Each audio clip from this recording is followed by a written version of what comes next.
Menga ishonishing mumkin, aynan mana shu video sani yo'lingdan 8-mart kuni chiqadi. Kunduzi, kechqurun, obed umuman farqi yo'q, lekin aynan 8-mart kuni ana shu video yo'lingdan chiqadi. Bilasanmi nima uchun? Chunki san juda uzoq vaqtdan beri juda katta bitta orzuying bor. Allohdan tinimsiz so'rayapsan. Allohim ber deb tinimsiz so'rayapsan. Da, o'sha vaqt keldi. Orzularingni amalga oshirish vaqti keldi. Va aynan o'sha imkoniyatni senga Alloh berdi. Agarda o'sha orzuyingni hozir prosta shunchaki o'yla, o'sha qanaqa orzu qilganding. Prosta ko'zingni yum, hozir o'yla. Oxirgi eng ko'p so'ragan orzuying qaysi edi? O'yla.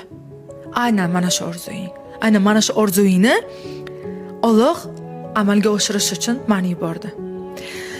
Bu tasodif bo'lishi mumkin deyishing mumkin. Yo'q, bu tasodif emas. Agar bu tasodif bo'lganda, men seni yo'lingdan chiqmagan bo'lardim va men senga orzuyingni eslatmagan bo'lardim va hozir meni ko'rmagan bo'larding, umuman ko'rmagan bo'larding. Aynan mana shu orzuyingni amalga oshirish imkoniyatini men senga beraman. Mani sababchi qildi. Allohim meni seni yo'lingdan chiqarib sababchi qildi. Hozir sen kommentariyada o'sha orzuyingni esla va kommentariyada orzusizni yozib qoldir.